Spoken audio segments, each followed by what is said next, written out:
Good evening, friends. It's Tuesday.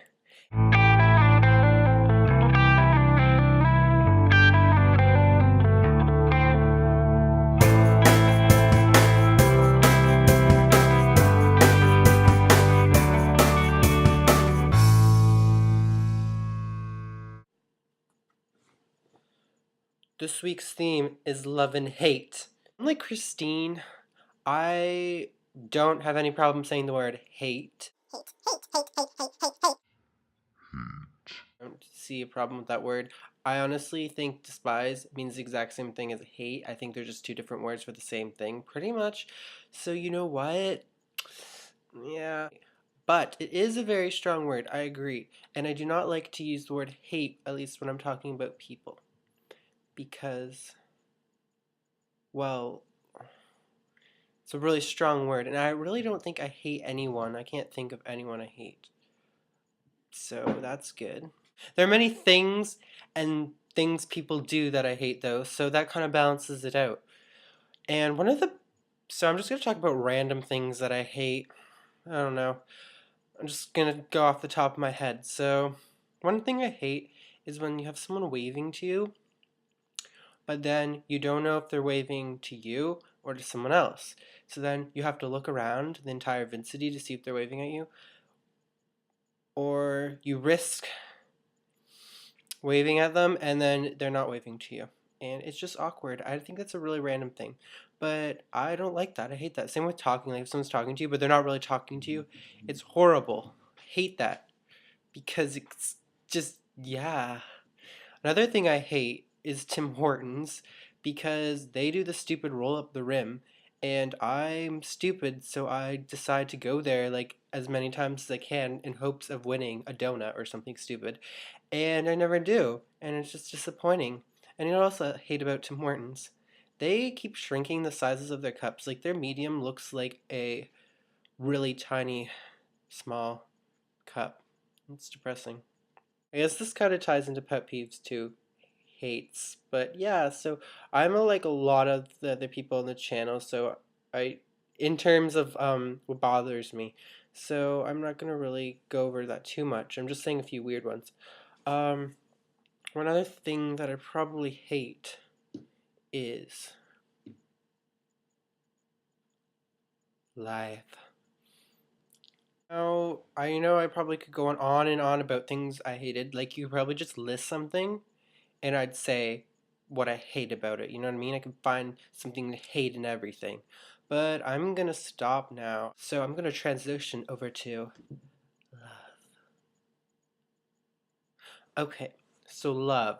Now, I'm not gonna talk about things I love because I don't want to, because I just don't. So my two questions are A, what is love to you? And B, have you ever been in love? And I'm not talking about like familial love, because you know how Christine kind of talked about like all kinds of different loves, and yes, they exist.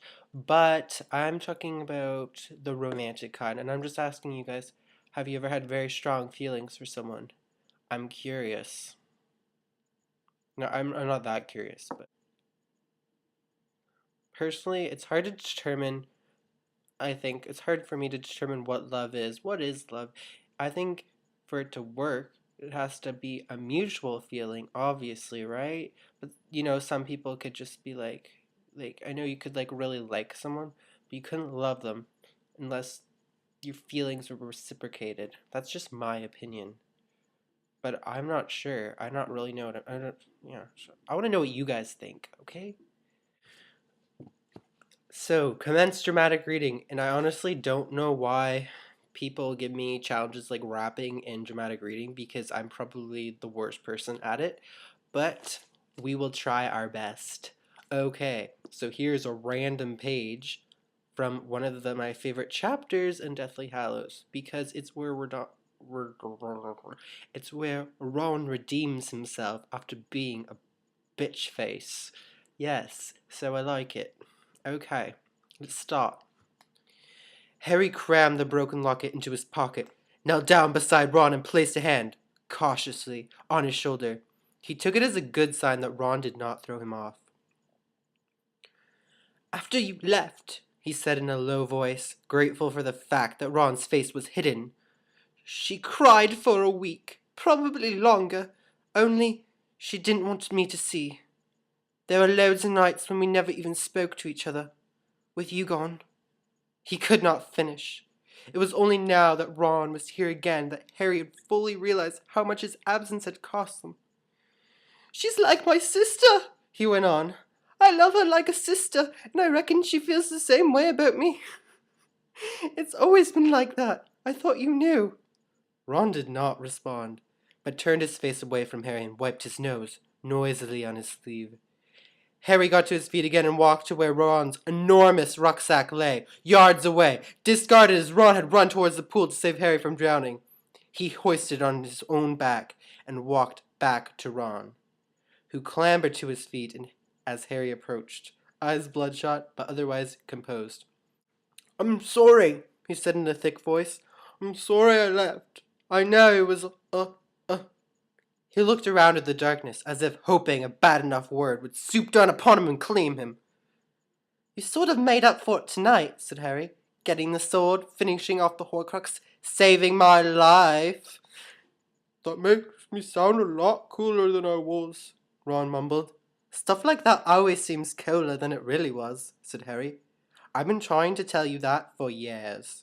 Simultaneously, they walked forwards and hugged, Harry gripping the still sopping back of Ron's jacket. And now, said Harry, as they broke apart, all we've got to do is... Okay, so before I go, I'm just going to talk with an accent for no reason, because if you noticed, my Harry voice really changed a lot every time I spoke. It was pretty amazing. So let's see how long I can keep this up without it changing. So Tim, your challenge will be... If someone doesn't love you back, it isn't such a crime, but there's a fine, fine line between love and a waste of time.